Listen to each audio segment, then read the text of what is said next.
12 मई को पीएम मोदी ने कुल 20 लाख करोड़ रुपए के आर्थिक पैकेज के बारे में बताया था। अब 13 मई को देश की वित्त मंत्री ने इस भारी भरकम दिखने वाले पैकेज का खाका खींचकर बताया कि ये किस सेक्टर को क्या मिलने वाला है।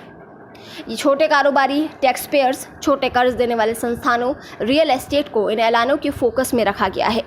आइए आपको बताते हैं इसकी 10 बड़ी बातें। एमएसएमई को 3 लाख करोड़ रुपए का कोलेटरल फ्री लोन दिया जाएगा। बिना किसी गारंटी के 4 साल के लिए लोन मिलेगा और पहले 1 साल में मूलधन भी नहीं चुकाना होगा। खस्ताहाल एमएसएमई के लिए 20,000 करोड़ रुपए का कर्ज दिया जाएगा। इससे 2 लाख उद्यमियों को फायदा होगा। एमएसएमई को ज़्यादा टर्नओवर में भी फायदे मिलते रहें, इसीलिए सरकार ने एमएसएमई की परिभाषा बदल दी है। 5 करोड़ तक के टर्नओवर तक माइक्रो इंडस्ट्री कहलाएगी। फंड ऑफ फंड्स के जरिए एमएसएमई के लिए 50,000 करोड़ का इक्विटी इन्फ्यूजन किया जाएगा। इससे एमएसएमई की कैपेसिटी बढ़ाने में मदद मिलेगी। 200 करोड़ तक के सरकारी टेंडर में विदेशी कंपनियां हिस्सा नहीं ले पाएंगी। ई मार्केट से एमएसएमई को जोड़ा जाएगा। सरकारी कंपनियों में फंसा पैसा 45 दिनों के अंदर चुका दिया जाएगा। अगले 3 महीने जून, जुलाई, अगस्त में भी ईपीएफ में कंपनियों और कर्मचारियों की देनदारी सरकार देगी।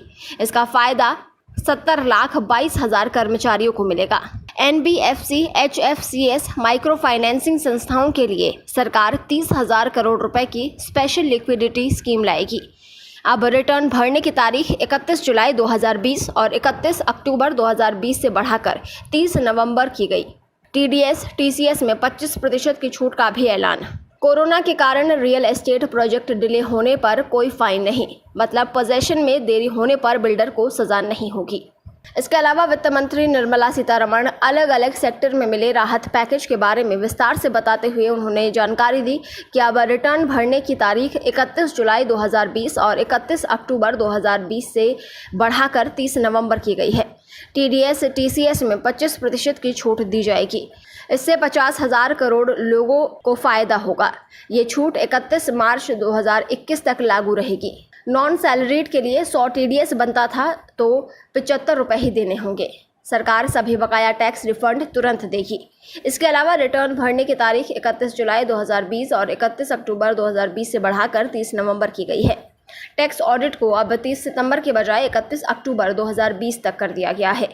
विवाद स्कीम को 31 दिसंबर 2020 तक बढ़ा दिया गया है।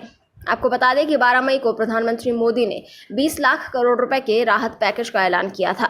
इसके बाद वित्त मंत्री निर्मला सीतारमण और वित्त राज्य मंत्री अनुराग ठाकुर एमएसएमई के लिए राहत पैकेज के बारे में विस्तार से बताया।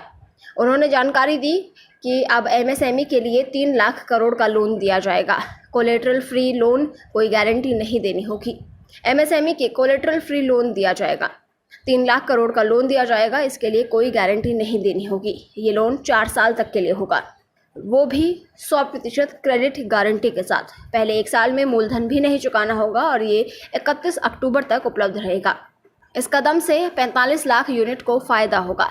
इसके अलावा जिनमें गुंजाइश है लेकिन कोरोना लॉकडाउन के कारण परेशान हैं, उन एमएसएमई के लिए जो विस्तार करना चाहते हैं, उनके लिए 10,000 करोड़ रुपए का फंड, 50,000 करोड़ की इक्विटी आएगी। इससे पहले वित्त मंत्री सीतारमण ने बताया कि हर वर्ग से बात करके आर्थिक राहत पैकेज को बनाया गया है।